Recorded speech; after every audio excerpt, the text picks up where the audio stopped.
Your goddess has no dominion here.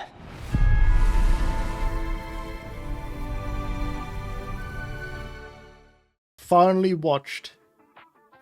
got around to watching the latest Avatar film. That's Fire and Ash, or Ash and Fire. Gotta tell you guys, I think I'm losing the love for it, for that franchise. It was so long, right? I nearly fell asleep. I enjoyed the sort of visuals of Pandora. That's one thing I like about Avatar is, you know, you can get lost in a world, a completely different world. I think that's what they do best with those shows. And you can actually enjoy being in a different planet, learning, and there's always something new to the planet as well. They did a really good job in a believable sort of planet of aliens, right? But the story is just weak. And I thought to myself, am I just watching the same Avatar film as the second one, The Way of Water? It kind of had the same beats, right? It just had another enemy unit, a new enemy unit from the Ash tribe, which, by the way, I quite liked the actor that played the female tribe lady leader, and the way they animated the facial features and stuff. It's great.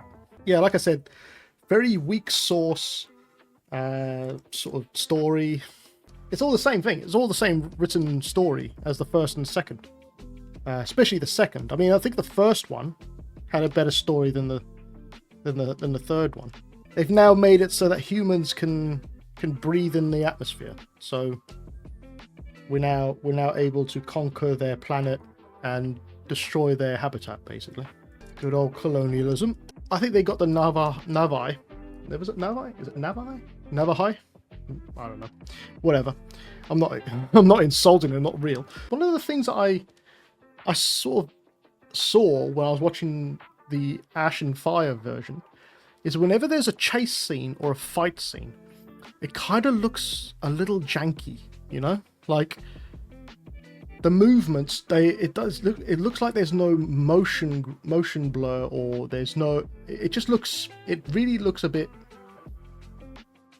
well, it is fake because it's all CGI and it's just motion capture, but it just looks weird, like the motion. Tomorrow says there's a lot of water in the Avatar films. It makes you want to go to the toilet more. That is true.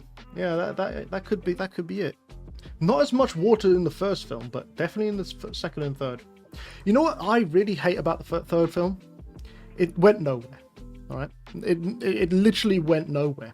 In the first film, you went to Pandora, right? You saw Pandora for the first time. You get to see the creatures and all that sort of thing. You went to the tree of life, or whatever the fuck it was that they went to pray. You actually went somewhere. In the second film, they went from the forest to the water, which is, I guess, a different clan, which is great. You know, they moved, they actually went somewhere. But in the third film, they literally did a fucking circle. They went from the water, flying mountains or flying rocks, back to the water. I was just like, you've wasted 2.5 hours of my life going from the water to the water.